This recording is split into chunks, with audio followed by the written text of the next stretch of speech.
Download aplikasi Tarbiyah Sunnah di handphone Anda. Tersedia di Google Play dan App Store. Bismillahirrahmanirrahim. Assalamualaikum warahmatullahi wabarakatuh. Alhamdulillah. Wassalatu wassalamu ala Rasulillah wa ala alihi wa ashabihi wa mawalah. Ba'd. Jamaah yang Allah muliakan, mohon maaf terlambat sedikit, cuma 26 menit. Alhamdulillah atas izin Allah walaupun terlambat, biar lambat asal selamat. Kita kembali berjumpa untuk melanjutkan Kitab Fiqih Al-Asmaul Husna. Tema yang kita akan bahas sekarang adalah Al-Wahhab. Nama Al-Wahhab dalam Al-Quran ada di 3 ayat. Pertama Ali Imran ayat yang ke-8. Doa yang sering kita baca, Rabbana la tuzigh qulubana ba'da idh hadaitana wa hab lana min ladunka rahmah innaka antal wahhab. Ini Al-Wahhab yang pertama. Kedua, surah Shad ayat yang ke-9. Am indahum khazain rahmati rabbik al-azizil wahhab. Apakah mereka memiliki perbendaharaan rahmat Allah yang Maha Aziz dan Maha Wahhab? Ini yang kedua. Ketiga, doa Nabiullah Sulaiman alaihissalatu wassalam dalam surah Shad 35, Qala rabbighfirli wa habli mulkan la yanbaghi li ahadin min ba'di innaka antal wahhab. Kata Nabi Sulaiman, ya Allah, doa ini enggak boleh kita baca. Khusus Nabi Sulaiman. Ya Allah, ampuni aku dan berikan kepadaku kerajaan yang tidak Engkau berikan kepada seorang pun setelah aku. Karena sungguh Engkau Maha Al-Wahhab. Dikabul enggak? Dikabul. Sehingga Nabi Sulaiman tidak hanya menguasai manusia, tapi juga bangsa jin, bangsa binatang, angin pun bisa disuruh oleh Nabi Sulaiman. Inilah 3 ayat yang mengandung lafaz Al-Wahhab sebagai nama sekaligus sifat bagi Allah Azza wa Jalla. Apa makna Al-Wahhab? Al-Wahhab maknanya kathirul hibbah wal minnah wal atiyah. Yang banyak memberi, yang banyak menganugerahi, yang banyak mengaruniai. Dengan lafaz fa'al dalam bahasa Arab disebut sighat mubalaghah. Bentuk kata yang mubalaghah. Mubalaghah itu berlebih-lebihan. Jadi Al-Wahhab bentuk mubalaghah dari Al-Wahib. Kalau Wahib yang memberi, kalau Wahhab yang Maha Pemberi. Mananya pemberiannya itu enggak terhitung. Banyak, beragam, terus-menerus setiap detiknya. Dan itu hanya layak bagi Allah Azza wa Jalla. Jadi Allah sebagai Al-Wahhab memberikan kepada hamba-hambanya karunia yang sangat agung. Memberikan nikmat yang terus-menerus tak pernah henti. Pemberiannya sangat luas. dan karunia-Nya sangat banyak. Maka diungkapkan dalam bentuk kata Wahhab dalam wazan fa'al karena banyaknya, beragamnya, luasnya, kontinunya pemberian dari Allah Azza wa Jalla kepada seluruh makhluknya. Bahkan satu makhluk seperti kita, saya umpamanya, pemberian Allah itu gak putus setiap detiknya. Walaupun makhluk itu durhaka seperti orang kafir, tetap pemberian Allah kepada orang kafir yang durhaka tadi gak pernah putus. Setiap detiknya dikasih, terus nikmatnya juga beragam, dikasih kesehatan, dikasih harta, dikasih jabatan, kekuasaan, pangkat, popularitas. Orang kafir pun semuanya dikasih. Dan itu wujud nyata dari Al-Wahhab sebagai nama dan sifat bagi Allah yang maknanya yang Maha Pemberi, artinya pemberiannya sangat banyak, sangat luas, dan beragam serta kontinu setiap saat. Allah di tangannya segala sesuatu, kerajaan langit, kerajaan bumi, mengurus seluruh urusan, mengelola kekuasaannya sekehendak Allah. Apa yang Dia kehendaki pasti terjadi, dan apa yang tidak dikehendaki tidak mungkin terjadi. Allah memberi kepada siapa aja yang dikehendakinya, dan menahan pemberian dari siapa saja yang Allah kehendaki. Tidak ada yang bisa menahan apa yang Allah berikan, dan tidak akan ada yang bisa memberikan apa yang Allah tahan.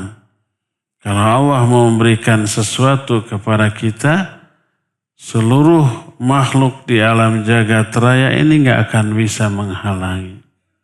Sebaliknya kalau Allah menahan pemberiannya dari kita, tak ada satupun orang yang bisa memberi kepada kita.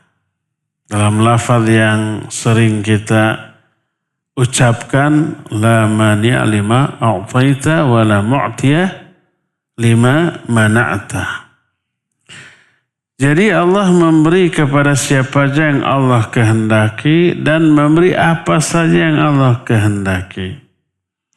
Pemberiannya kepada hamba itu berkesinambungan, terus menerus. Kedermawanannya tidak ada batasnya. Dia memberi tanpa harus diminta. Kan kita tidak setiap hari, apalagi setiap menit berdoa, ya Allah cukupkan kadar oksigen bagi saya. Pernah ngomong begitu? Tidak pernah. Tanpa diminta Allah kasih. Kita belum tentu setiap hari berdoa, ya Allah cukupkan rizki saya pada hari ini. Sekali dua kali kita suka begitu ya. Tapi belum tentu tiap hari. Tapi rizki yang Allah berikan tanpa diminta melebihi daripada kebutuhan kita. Bukti melebihi dari kebutuhan kita rata-rata buncit. Dan buncit itu tiada lain kecuali hasil makan yang banyak melebihi kebutuhannya. Termasuk seketika kita sebagai makhluk masih berupa nutfah di dalam rahim. Maka apa yang Allah berikan ke dalam janin di dalam rahim ibunya terus tidak pernah terhenti. Ditumbuh kembangkan dengan sebaik-baik cara. Ketika berlahir ke alam dunia, maka pemberiannya tidak hanya kepada si anak, tapi juga kepada si ibu. Allah kasih asli ASI yang jumlahnya cukup. Sebelum hamil, sebelum melahirkan kan gak ada ASInya ya. Setelah melahirkan, rizki untuk anaknya otomatis sama Allah Azza wa Jalla dikasih melalui ibunya. Kemudian orang tuanya dikasih kemampuan untuk mengurusnya, mengembangkannya sampai dewasa jadi makhluk manusia. Kita ini hidupnya bergelimang dalam nikmat dan pemberian Allah sepanjang hayatnya sampai mati. Apalagi kalau di dalam kehidupannya itu Allah karuniakan iman, takwa. Dan itu seagung-agung pemberian Allah. Kita dikasih harta, dikasih kesehatan, dikasih kenikmatan dunia. Masya Allah, luar biasa. Tapi yang lebih mahal daripada itu dikasih apa? Nikmat hidayah iman. Hidayah ketakwaan. Hidayah untuk ibadah, hidayah untuk ngaji, hidayah untuk beramal soleh disebut asyraful hibbah. Pemberian yang paling mulia. Lalu mati di atas kondisi demikian, kematiannya tidak berarti putusnya nikmat. Bagi orang-orang yang beriman dan beramal soleh, nikmatnya terus Allah kasih di alam kubur. Terus berlanjut ke akhirat berlipat-lipat daripada yang sudah Allah berikan di alam dunia. Kesenangan, pemberian yang Allah berikan kepada orang mukmin muttaqin di alam akhirat, mala ainun ra'at wala udhunun sami'at wala khatar ala qalbil bashar. Kenikmatannya itu tak pernah terlihat oleh mata, tak pernah terdengar oleh telinga, tak pernah terbersit dalam hayalan manusia. Berupa kenikmatan surga. Terus, karena itulah maka Allah telah menjelaskan dalam Al-Quranul Karim beragam pemberiannya yang Allah arahkan berikan kepada para nabi dan hamba-hamba yang soleh. Di antaranya, pertama, Allah menyebut beberapa pemberian berupa rahmat demi kebahagiaan dunia sampai akhirat kepada hamba yang menerimanya. Kepada para nabi, coba lihat Allah menyatakan dalam surah Maryam ayat 50. Wa wahabna lahum min rahmatina wa ja'alna lahum lisana sidqin aliyya. Dan kami telah berikan hibah kepada mereka, kepada para nabi, dari rahmat kami. Dan kami jadikan bagi mereka lisana sidqin aliyya. Tutur kata yang baik pada mulut orang lain tentang mereka, tentang para nabi. Semua manusia menyebut nama para nabi dalam konteks memuji, dalam konteks menerangkan kebaikannya, dalam konteks mendoakan. Setiap kita menyebut atau mendengar nama para nabi, selalu kita sebutkan di dalam konteks memuji. Terus mendoakan alaihissalam. Kalau kepada Nabi Muhammad SAW alaihissalatu wassalam, bahkan kepada para sahabat radhiyallahu an, bahkan kepada para ulama rahimahullah, kepada orang yang masih hidup hafizahullah. Itu dalam konteks memuji dan mendoakan. Itu disebut lisana sidqin. Buah tutur yang baik tentang dirinya dalam mulut orang lain. Dan itu anugerah, pemberian. Makanya Allah mengatakan wa wahabna lahum min rahmatina. Kami berikan kepada mereka. Ini salah satu bentuk pemberian Allah kepada para nabi. Masih surah Maryam 53 Allah menyatakan wa wahabna lahum min rahmatina akhahu Haruna nabiyya, tentang Nabi Musa. Kami berikan kepada Musa sebagian rahmat kami, yaitu saudaranya, yaitu Harun sebagai nabi. Karena tugas yang diemban oleh Nabi Musa berat. Dia diperintahkan untuk bertemu manusia terjahat sejagat. Siapa? Si Fir'aun. Selain terjahat, Nabi Musa punya dosa. Yaitu apa? Pernah membunuh salah satu di antara rakyat bangsa Qutbi, bangsa Fir'aun. Selain itu, Nabi Musa pernah punya kehutangan budi atau jasa oleh si Fir'aun. Yaitu apa? Sejak bayi diadopsi, kan gitu ya. Si Fir'aun ini bapak angkatnya. Coba secara psikis berat enggak? Secara mental berat, secara psikis berat. Maka butuh pendamping. Dikasih Harun yang pandai bicara. Apalagi Nabi Musa karena ketika kecil pernah memakan arang yang panas apa namanya? Bara. Jadi balelol. Tidak bentes, kurang jelas kalau berbicara. Maka kata Allah, wa wahabna lahu min rahmatina akhahu Harun nabiyya. Kami berikan pendamping, itu saudaranya Harun sebagai nabi. Itu juga hibbah. Termasuk doa yang sering kita panjatkan dalam Ali Imran ayat 8, walaupun yang jomblo, gak apa-apa baca doa ini. Siapa tuh dikasih. Rabbana hablana min azwajina wa dhurriyyatina.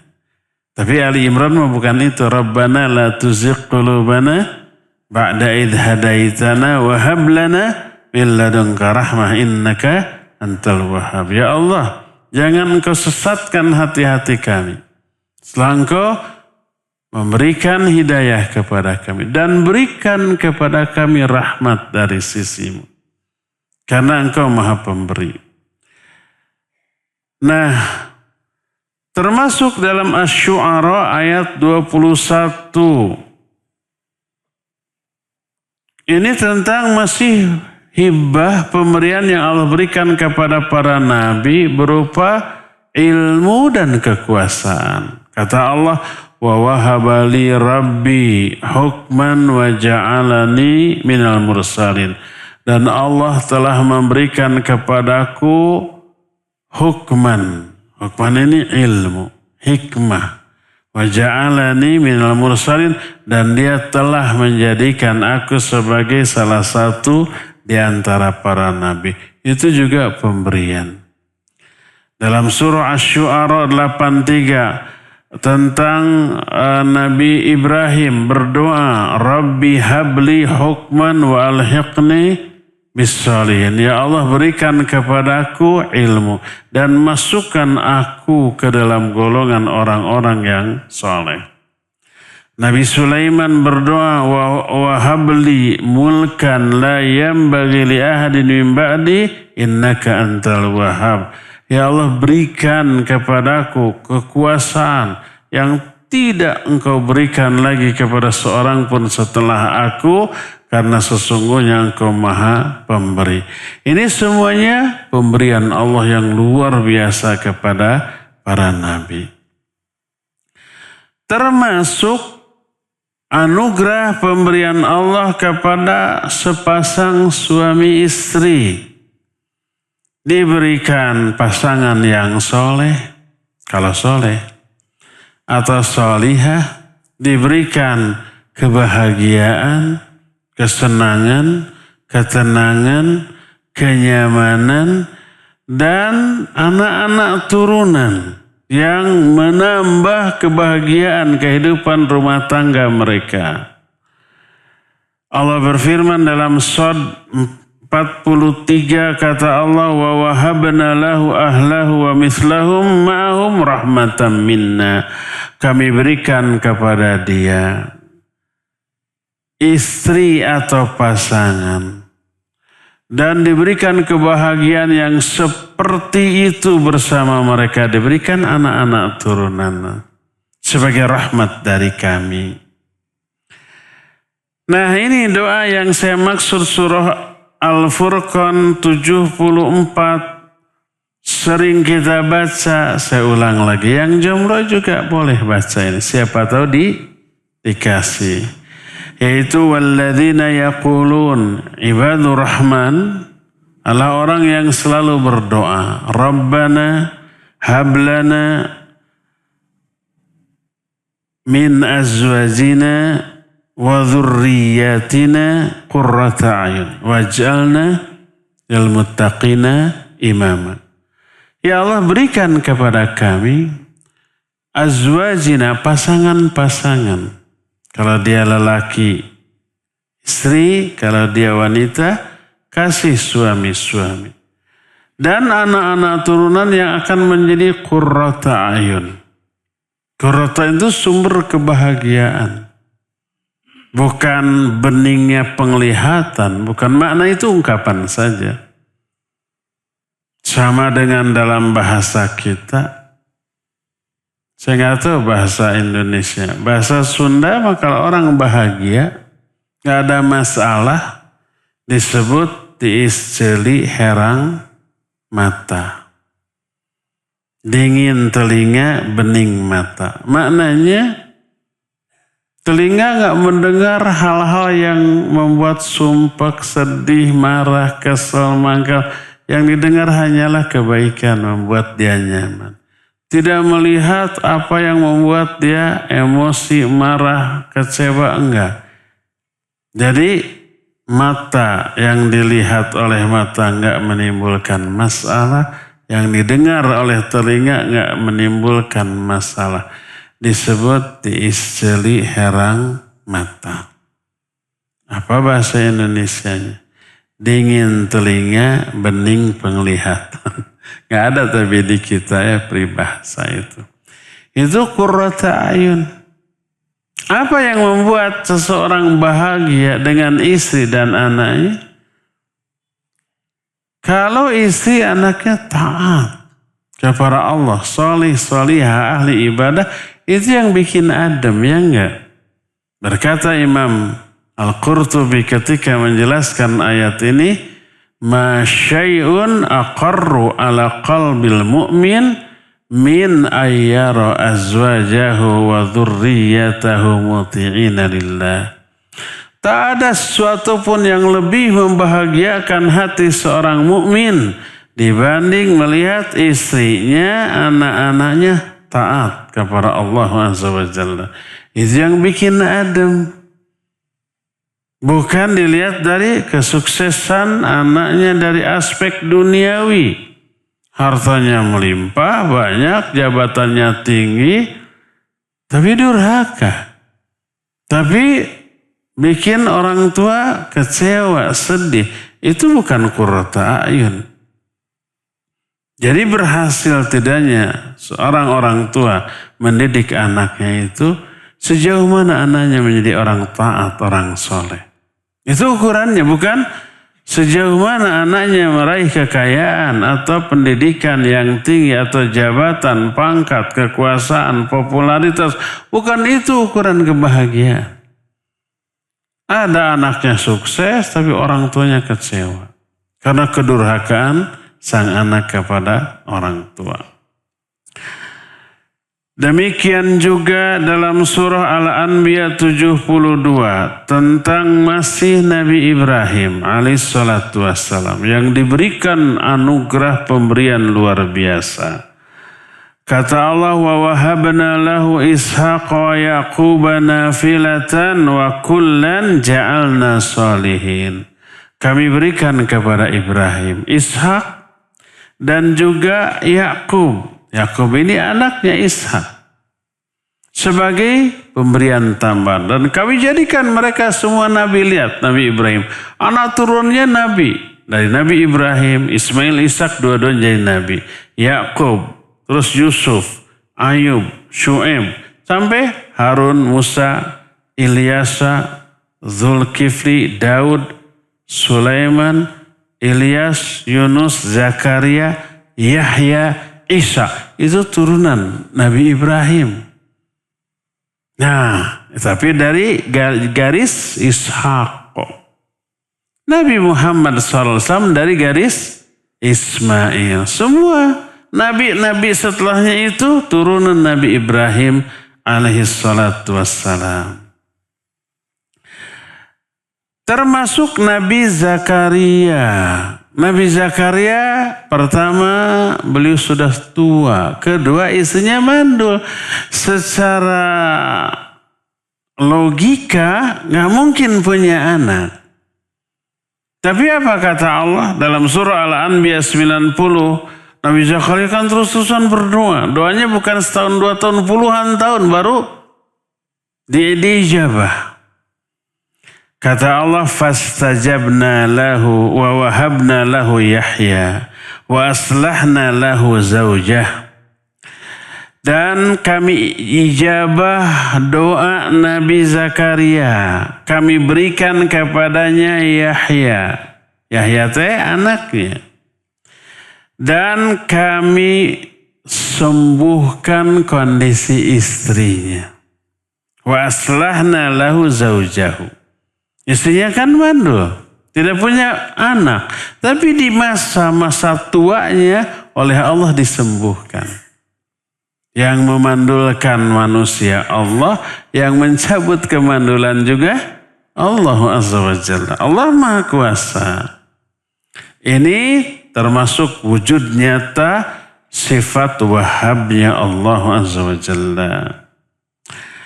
Dalam surah Shad Allah pun berfirman tentang Nabi Daud dan Sulaiman. Wa wahabna li Daud Sulaiman ni'mal abdu innahu awwab. Kami berikan kepada Daud Sulaiman. Dia sebaik-baik hamba. Sulaiman itu kata Allah ni'mal abdu. Sebaik-baik hamba. Innahu awwab. Dan ini tukang tobat. Mau berdosa mau tidak, mau merasa salah mau tidak, dipastikan orang soleh itu punya kesalahan yang diyakini dimilikinya. Tapi ingat, kesalahan kalangan mereka bukan karena sengaja melanggar larangan Allah seperti kita. Kita mah baru ngaku salah kalau ada yang dilanggar, ya enggak? Gibah, aduh salah. Dusta, aduh salah. Nyinyir, aduh salah. Kalau para nabi, para sahabat, para ulama, orang-orang soleh, bukan itu kesalahannya. Perasaan merasa bersalah itu lahir dari taksir. Kesalahan itu ada dua, ada taksir, ada zalal.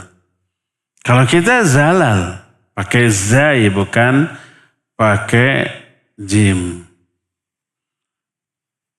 Apa beda taksir? Taksir itu kekurangan dalam menunaikan hak Allah. Salat. Beres salat itu merasa salah. Apa salahnya? Banyak kelalaian di dalam salat. Ikhlas mungkin bisa. Tapi yang paling tidak bisa, yang susah apa? Khusyuk. Khusyuk wajib apa tidak? Wajib. Said bin Wahab Al-Qahtani rahimahullah mengarang satu buku. Ini buku bagus, di Bandung sedang dibahas, pernah dulu selesai, sekarang diulang belum selesai juga. Judulnya Al-Khusyuk fis Shalah. Khusyuk di dalam sholat, tebal 600 halaman. Dibahas salah satunya hukum khusyuk dalam sholat. Khusyuk itu wajib. Karena apa? Karena adanya ancaman azab bagi yang tidak khusyuk. Salah satu ayat yang masyhur yang pasti semua yang ada di sini hafal. Kalau ada yang nggak hafal, kebangetan. Allah berfirman, "Fawailul lil musallin alladzina hum an salatihim." Ini ayat yang berisi ancaman bagi orang yang salatnya tak khusyuk. Celaka orang yang sholat itu orang yang sahun, yang tidak khusyuk dalam sholatnya. Kalau yang tidak khusyuk diancam azab, berarti khusyuk itu wajib. Nah, rata-rata orang solihin menyadari hal ini, makanya begitu beres sholat, takut. Salatnya itu tidak diterima. Walladzina yu'tuna ma atau wa qulubuhum wajilah. Mereka orang mukmin sejati adalah orang yang sudah mengamalkan amal-amal yang mereka lakukan, tapi hati-hati merasa takut. Takut apa? Takut ditolak, tidak diterima. Karena taksir. Taksir itu apa tadi? Kekurangan dalam menunaikan ibadah kewajiban. Bukan melanggar larangan secara sengaja. Kalau melanggar, jauh mereka nggak akan melanggar. Tapi merasa lalai dalam menunaikan kewajiban itu diyakini sebagai sebuah dosa. Makanya habis ibadah apapun, baik sholat, saum, haji, Allah perintahkan Rasulnya untuk istighfar, minta ampun. Beres sholat, assalamualaikum kanan, assalamualaikum kiri. Yang pertama diucapkan, astagfirullah. Kok kayak yang habis dosa, habis ibadah istighfar? Ya, habis berdosa dalam melakukan ibadah. Apa dosanya? Banyak, ya, kekurangan. Apalagi yang tidak ikhlas, tidak khusyuk, tidak mutaba'ah. Apalagi kalau orang tidak berjamaah di masjid bersama imam di awal waktu, agak ditunda-tunda. Itu kekurangan-kekurangan, dosa-dosa yang kita lakukan dalam menunaikan hak Allah Azza wa Jalla. Makanya para nabi awab. Awab itu meminta ampunan, tobat, selalu kembali kepada Allah sekalipun setelah melakukan ibadah. Ya.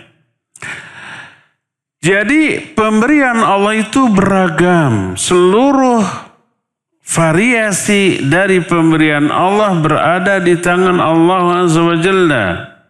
Allah lah yang menguasai alam ini. Allah mengelola alam, mengelola kehidupan sesuai dengan kehendak Allah Azza wa Jalla.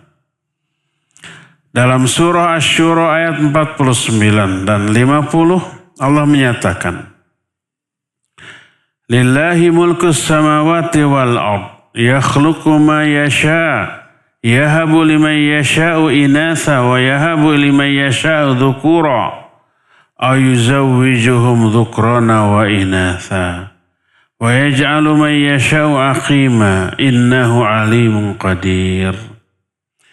Milik Allah lah seluruh kekuasaan di langit dan di bumi. Dia menciptakan apapun sekehendaknya. Dia memberi kepada orang-orang yang Allah kehendaki hanya anak-anak perempuan. Dia memberi kepada yang lain hanya ada anak laki-laki.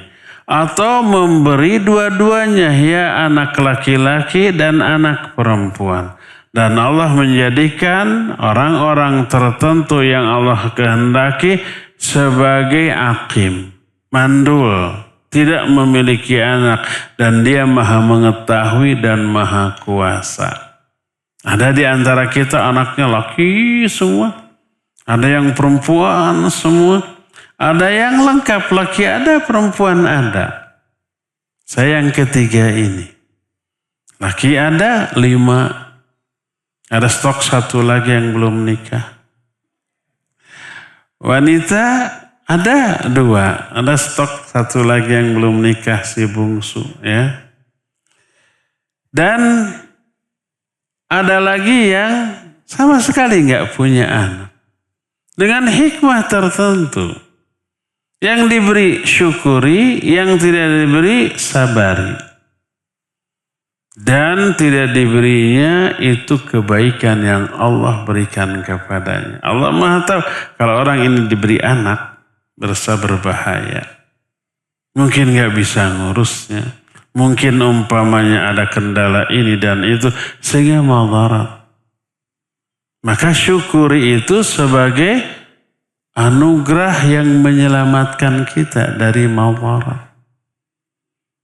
Tidak perlu untuk merasa kecewa, ya Allah, kenapa orang lain dikasih, anak saya tidak? Syukuri. Karena itulah pilihan terbaik bagi kita dari Allah Azza wa Jalla. Ketika menjelaskan ayat yang barusan, berkata muallif, wa fi hadza dilalatun ala anna wujudal waladi wa salahahu hibbatan rabbaniyah wa minnatun minallahi azza wa jalla. Di dalam ayat ini terkandung dalil bahwa adanya anak dan solehnya anak laki ataupun perempuan itu hibah dari Allah, anugerah dari Allah. Dia bersendirian mengatur, mengurus, memanage alam ini dan tidak ada sekutu baginya. Seluruh urusan di alam ini hanya milik Allah dulu ataupun sekarang ataupun yang akan datang. Apa yang Allah kehendaki pasti terjadi dan apa yang tidak Allah kehendaki nggak mungkin terjadi. Allah memberi kepada siapapun yang dikehendaki dan Allah menahan pemberian. Yang nggak punya anak sengaja Allah tahan. Walaupun nikah berkali-kali tetap tidak akan dianugerahi anak oleh Allah dan itu yang terbaik bagi dia. Tidak ada yang bisa menghalangi apa yang Allah berikan dan tidak ada yang bisa memberikan terhadap apa yang Allah halangi. Dialah Allah yang maha mulia, maha tinggi, memberi siapapun yang dikehendakinya dari kalangan makhluknya, baik harta, anak-anak atau yang lainnya, dan menahan pemberian itu kepada dari orang-orang yang dikehendakinya, dan itu didasarkan pada ilmu dan kebijakan Allah Azza wa Jalla. Firman Allah, yahabu liman yasha'u inatha. Allah memberi anak-anak perempuan kepada orang yang dikehendaki. Maknanya Allah hanya merizkikan anak perempuan saja kepada dia dan tidak diberikan anak laki-laki. Wa yahabu liman yasha'u dzukura. Allah memberikan anak laki-laki kepada orang yang dikehendaki. Maknanya hanya diberi anak laki-laki, tidak diberi anak perempuan. Au yuzawwijuhum dzukranna wa inatha. Ada juga orang yang diberi dua-duanya. Wa yaj'alu may yasha'u aqima, dan orang-orang tertentu Allah jadikan dia ini mandul, enggak punya anak. Maka dalam ayat ini Allah membagi manusia yang menikah kepada 4 golongan.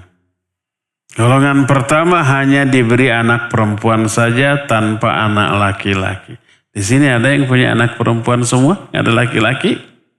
Bisa barter satu dengan saya. Atau ada yang laki-laki tanpa perempuan. Ada yang dua-duanya dikasih. Ada yang sama sekali tidak dikasih walaupun nikah berkali-kali. Dan inilah anugerah yang beragam.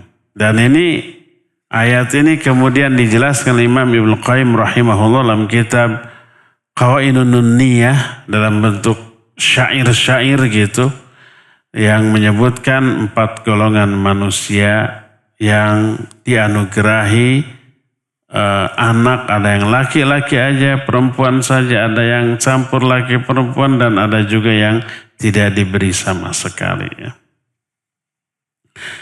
Siapa orang yang diberikan anugerah berupa anak oleh Allah, terus tidak hanya diberi anak, diberi juga anugerah yang lebih berharga, itu kesolehan anak. Dididik, dibimbing, diarahkan sehingga menjadi anak yang soleh. Hendaklah dia itu bersyukur memuji Allah yang Maha Wahhab atas anugerah pemberian dan nikmatnya ini. Sebagaimana yang Allah sebutkan tentang Nabiullah Ibrahim alaihissalatu wassalam dalam surah Ibrahim 39. Setelah tua Nabi Ibrahim tidak memiliki anak. Di masa tuanya diberikan 2 anak yang lucu-lucu, ganteng-ganteng, soleh-soleh. Apa kata Nabi Ibrahim? Alhamdulillahilladzi wahaba li 'alal kibari Ismaila wa Ishaq. Inna rabbi lasami'ud du'a. Segala puji bagi Allah yang telah memberikan di masa tuaku, sudah kakek-kakek, udah ratusan tahun gak punya anak. Kalau kita ratusan tahun sudah jompo. Tapi zaman baheula mah memang para nabi zaman baheula usianya kan panjang-panjangnya. Ratusan tahun, ada yang 1000 tahun. Berapa usia Nabi Nuh? Salah, itu hanya dakwahnya saja 950 teh. Masa begitu brol langsung dakwah? Begitu brol langsung... pasti hidupnya puluhan ratusan tahun sampai dewasa, sampai diangkat dari Nabi. Nah setelah diangkat dari Nabi baru dakwah. Dakwahnya aja 950 tahun. Usianya pasti lebih dari 1000 tahun. Nabi Adam 1000 tahun jatahnya. Tapi 40 tahun dikasih ke Nabi Daud. Jadi beliau hanya 960 tahun. Hanya. Itu lama banget ya. Tapi ada tapinya. Walaupun dikasih usia ratusan tahun, dikasih kesehatan dan kondisi yang cukup prima untuk menikmati masa yang panjang tersebut. Kalau di kita dikasih 100 tahun saja, itu sudah gak bisa apa-apa. Saya punya beberapa tetangga yang sekarang sudah meninggal, sudah usia 90 tahun. Setiap ketemu, semoga disehatkan, dipanjangkan umur. Apa dia bilang? Jangan mendoakan panjang umur, sudah bosan hidup. Itu ngomongnya. Nggak ada lagi sesamanya. Ngobrol dengan anak, dengan cucu nggak nyambung, materinya berbeda. Jadi kesepian dia. Walaupun setiap hari dirubung, dikerumuni oleh anaknya, cucunya, buyutnya, cicitnya. Tapi dia kesepian karena apa? Karena materi obrolan juga tidak nyambung. Jadi dia bosan, gak mau. Jangan didoakan panjang umur. Itu baru 90 belum 100. Bayangkan orang zaman dahulu ratusan tahun, ribuan tahun. Tapi kondisinya tentu saja tidak rempok seperti zaman kita sekarang. Termasuk dalam salah satu hadis Imam Ibnu Abdi Dunya dalam kitab Asy-Syukr meriwayatkan satu kisah dari Bakar bin Abdullah Al-Muzani. Dia berkata, "Maqala 'abdun qatta alhamdulillah illa wajabat alaihi ni'matun biqaulihi alhamdulillah. Fama jaza'u tilka ni'mah jazauha ayyaqul alhamdulillah. Faja'at ukhra wa la tanfudu ni'amillah." Tidaklah seorang hamba berkata alhamdulillah, kecuali wajib bagi orang itu diberi nikmat lain oleh Allah. Allah itu salah satu, nanti kita akan bahas nama dan sifatnya, syakur. Syakur itu maha berterima kasih. Makna maha berterima kasih, maha pembalas atas semua kebaikan hamba walaupun sedikit.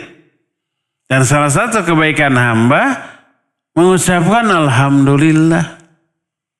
Makanya siapa orang yang berkata alhamdulillah, pasti Allah berikan nikmat lagi sebagai balasan dari ucapan alhamdulillah. Maka kata tadi Bakar bin Abdullah Al-Muzani, tidaklah seorang hamba berkata alhamdulillah kecuali wajib bagi dia memperoleh nikmat lain dengan ucapan alhamdulillahnya itu. Lalu bagaimana sikap kita ketika diberi nikmat lain setelah mengucapkan alhamdulillah? Maka balasan kita kepada nikmat tersebut harus berkata alhamdulillah lagi. Tanpa lagi alhamdulillah. Dikasih nikmat alhamdulillah. Kasih nikmat lain, alhamdulillah. Terus, maka nikmat Allah tak akan pernah terputus. Berkata Imam Syafi'i rahimahullahu ta'ala, alhamdulillah alladzi la yu'adda syukru ni'matin min ni'amihi illa bi ni'matin hadithah tujibu syukruhu 'alaiha. Kata Imam Syafi'i, segala puji bagi Allah yang tidaklah tertunaikan satu syukur atas satu nikmat dari nikmat-nikmat Allah kecuali Allah berikan nikmat yang baru yang wajib disyukuri lagi. Makanya pernah Nabi Musa bingung ketika bagaimana caranya bersyukur kepada Allah. Karena setiap bersyukur kasih nikmat tambahan, disyukuri lagi. Kasih nikmat tambahan, disyukuri lagi. Terus nikmatnya itu tidak pernah terputus. Akhirnya Nabi Musa ini berkata, Rabbi inna ana sallaitu famin qibalik wa in ana tasaddaqtu famin qibalik wa in ballagtu risalatik famin qibalik fa kaifa ashkuruka. Ya Allah, kalau aku salat itu atas nikmat hidayahmu kepadaku. Kalau enggak hidayah kita enggak akan bisa salat, ya enggak? Nikmat hidayah luar biasa. Kalau aku sedekah itu karena nikmat hidayahmu. Kalau aku sampaikan risalahmu kepada manusia, itu pun karena nikmat hidayahmu. Bagaimana lagi cara aku bersyukur? Bahkan ketika aku mensyukuri nikmat hidayah, maka hidayah untuk mensyukuri nikmat hidayah pun itu nikmat dari Allah yang wajib lagi disyukuri. Fakaifa ashkuruka? Bagaimana lagi cara aku bersyukur kepadamu? Apa kata Allah? Al-an ya Musa qad syakartani. Sekarang hai Musa, kamu sudah dianggap bersyukur kepadaku. Ini diungkapkan oleh Imam Ibn Rajab Al-Hamlam kitab Lataiful Ma'arif bab wadhaifus syahri Syawal tentang makna bersyukur atas nikmat hidayah yang Allah berikan kepadanya. Inilah ikhwan sekalian penjelasan tentang salah satu di antara nama sekaligus sifat bagi Allah, yaitu apa? Al-Wahhab. Alhamdulillah, selesai juga, waktunya cukup ternyata. Tinggal tersisa waktu 19 menit untuk bertanya jawab. Kalau ada pertanyaan dipersilakan. Untuk bapak-bapak boleh ngacung kalau mau. Kalau enggak boleh nulis, ahwat-ahwat nulis saja.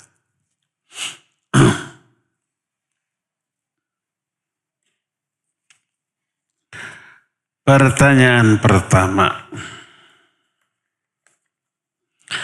Assalamualaikum Ustaz. Waalaikumsalam warahmatullahi. Bolehkah seorang orang tua mengharapkan balasan dari anaknya, di mana orang tua tersebut sudah sepuh dan tidak berpenghasilan, meminta uang bulanan terhadap anaknya? Masya Allah. Ini anak-anaknya durhaka. Jangan biarkan orang tua meminta. Kasih sebelum mereka meminta. Karena tidak ada manusia yang lebih berjasa kepada kita selain orang tua. Tanya sebelum mereka berbicara. Pak, Bu, ada keinginan apa? Kalau uang berapa? Kalau makanan apa? Kalau barang pengin apa? Jangan bosan, bukan hanya setiap hari. Setiap jam kalau perlu, sampai orang tua bosan dengarnya. Jadi jangan biarkan orang tua meminta. Kalau sampai orang tua minta, menunjukkan kurangnya perhatian kita kepada dia. Bila perlu, kalau kita sebagai anaknya udah puluhan tahun hidup bersama orang tua, pasti tahu apa yang diinginkan.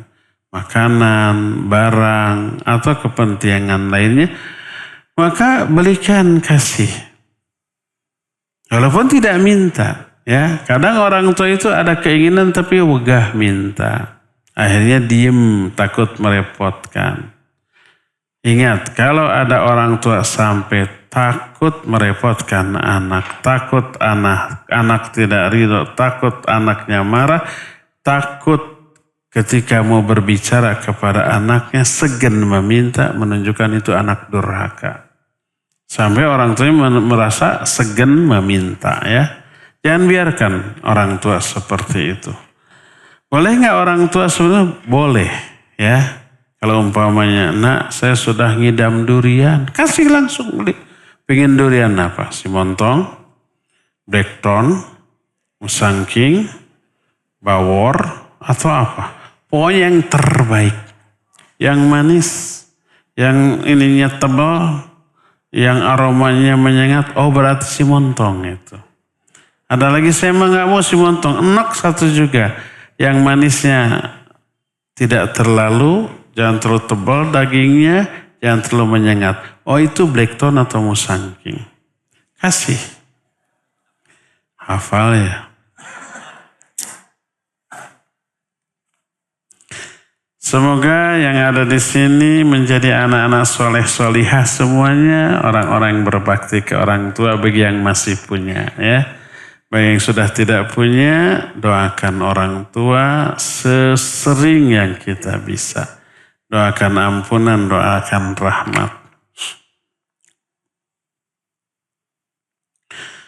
Bagaimana cara memilih dua pendapat dalam fikih yang berbeda dari para ulama ahlus sunnah? Misal tentang bacaan dalam sholat. Bacaan sudah i'tidal, ada yang katakan bacaan tersebut tidak sahih, ada yang dikatakan sahih. Bacaan setelah wudhu dan lain-lain. Ketika hal itu terjadi, sebagai murid yang sangat minum ilmu, bukan minum atau minim merenan. Minim ilmu, apa yang harus dia lakukan, apa yang dia pilih, pendapat yang mana? Ya, jazakallahu khairan. Ya banyak pendapat, bukan hanya sahih tidaknya suatu hadis. Kadang ada ulama yang ikhtilaf tadad. Tadad itu kontradiktif. Yang satu menyatakan sunnah, yang lain menyatakan bid'ah. Sunnah dan bid'ah itu kan musuh gerot. Tidak bisa dikompromikan. Banyak. Seperti kunut subuh, kata Imam Syafi'i sunnah, kata yang lain bid'ah.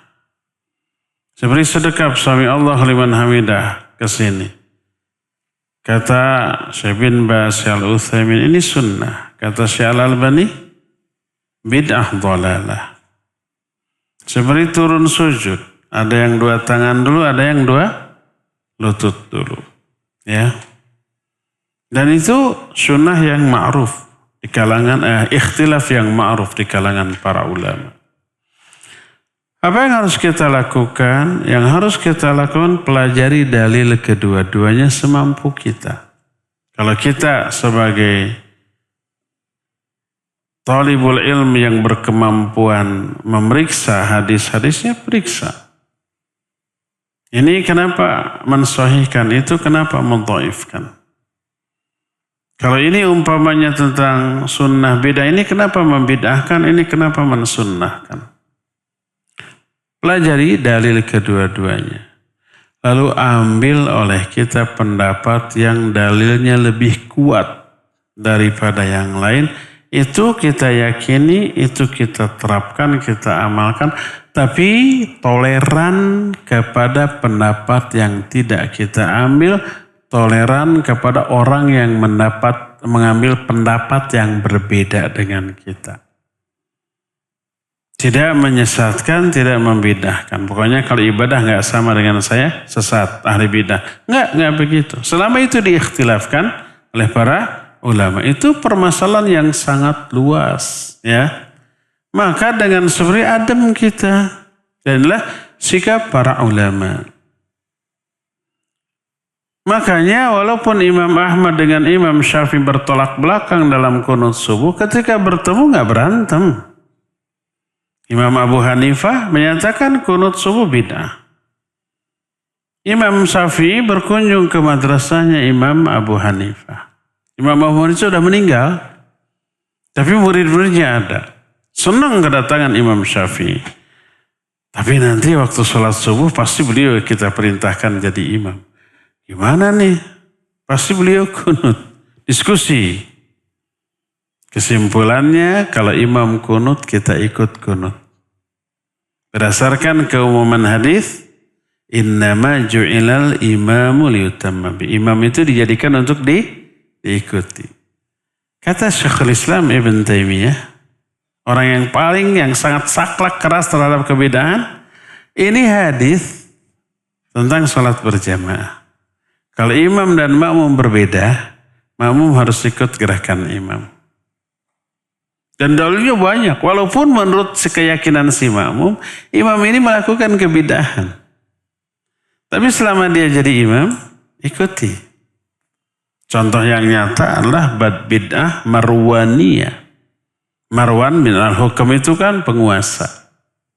Dia mengadakan sholat Idul Fitri atau Idul Adha seperti sholat Jumat. Padahal beda. Apa perbedaan Idul Fitri dengan Jumat? Kalau sholat Jumat apa dulu? Khutbah dulu baru sholat. Kalau sholat Id? Sholat dulu baru khutbah, terbalik. Marwan merubah sholat Id seperti sholat Jumat. Khutbah dulu, baru sholat. Dan para sahabat waktu itu masih ada yang hidup. Dan itu diingkari, tapi keke. Akhirnya apa? Para sahabat ikut. Saya pernah nanya, sama di dalam kitab-kitab itu tidak ada penjelasan bagaimana sikap para sahabat yang saat itu masih hidup. Saya tanya waktu ada daurah para duat ke salah seorang murid Syekh Al-Albani namanya Syekh Akram Ziyadah, hafizahullah. Saya tanya, apa sikap para sahabat? Ma mauqifus sahabah hina idzin? Afakanu yusalluna ma'al imam walau kanat salatul imam mukhalafatan lis-sunnah? Bagaimana sikap para sahabat? Apakah para sahabat ikut bersama sholatnya imam walaupun sholatnya imam itu bertolak belakang, menyimpang dengan sunnah? Apa jawab beliau? Kanu yusalluna ma'al imam walau kanat sholatul imam mukhalafatan sunnah. Mereka sholat bersama walaupun imam itu bid'ah. Lalu diberikan beberapa dalil. Ya. Beres. Kalau umpamanya para sahabat tidak ikut sholat imam, memisahkan diri, mengadakan sholat sendiri, bisa-bisa digempur itu ya, memecah belah umat. Makanya ikut. Ya. Jadi Imam Abu Hanifah sudah meninggal, murid-muridnya udah kita ikut kunut. Pas ketika sholat subuh Imam Syafi'i jadi imam, pas murid-muridnya di belakang, murid Imam Abu Hanifah siap kunut, ternyata dia tidak kunut. Langsung. Dia tanya, kenapa tidak kunut? Apa jawabnya? Saya menghargai, menghormati Imam Abu Hanifah yang dikuburkan di dekat sini. Makanya tidak kunut. Legowo kan? Lapang dada, ya. Syekh Al-Albani menyatakan sami Allahu liman hamidah bid'ah dhalalah. Ini disebut bid'ahnya orang-orang Najd, kata dalam kitab Sifat Salat Nabi. Ketika beliau salat di Riyadh bermakmum kepada Syekh bin Baz. Syekh bin Baz sami Allahu liman hamidah ke sini, beliau ikut ke sini sami Allahu liman hamidah. Ditanya, bukankah itu bid'ah dhalalah? Tapi Syekh bin Baz adalah imam yang harus diikuti. Innama ju'ilal imamu liyutamma bi. Ya. Jadi ambil pendapat yang kita pandang lebih kuat dalilnya dan toleranlah kepada pendapat yang tidak kita ambil. Toleran pula terhadap orang yang pendapatnya berbeda dengan pendapat yang kita tidak ambil tadi. Wallahu a'lam. Beres masalah. Salah satu waktu doa diijabah adalah antara azan dan qomat. Bagaimana bagi wanita yang sholat di rumah? Adzan dan qomat dari mana yang menjadi patokan baginya untuk berdoa di waktu mustajab tersebut? Qomat dia. Setelah adzan, dia umpamanya adzan terdengar di mana? Di masjid. Lalu dia sholat qoblah kalau itu ada qoblahnya. Tidak semua sholat wajib ada qoblahnya ya. Tapi kalau ada qoblahnya, qoblah. Setelah itu silakan dia berdoa sebelum dia qomat sendiri untuk sholat fardunya ya. 5 menit, 10 menit setelah beres ya silakan qomat sendirian kemudian dia sholat fardu. Sama insya Allah mustajab. Terakhir. Semoga Allah selalu merahmati seluruh ulama. Amin. Semoga Allah selalu merahmati Ustaz dan keluarga dan tim. Amin wa iyyakum. Dan seluruh yang hadir dalam kajian di pagi hari ini. Semoga Allah berkahi umurnya. Kita semua di dalam ketaatan. Amin. Lumayan nih bagus. Kalau saya akan nambah semoga siapapun yang sedang bersedih sekarang. Allah bahagiakan. Siapa yang sakit Allah sembuhkan. Siapa yang berhutang Allah lunaskan. Siapa yang jomblo Allah nikahkan. Allah kasih jodoh gitu ya. Itu yang perlu. Mohon nasihatnya Ustaz agar bisa fokus dalam majelis dan tidak melakukan kegiatan lain, misal sambil makan. Ada yang sambil makan di sini kalau ada pasti emak-emak. Karena Ikhwan saya lihat nggak ada sambil makan. Kecuali kalau permen ya. Untuk menghilangkan kantuk boleh. Karena tidak asal mukanya jangan kresek-kresek gitu. Perlahan gitu.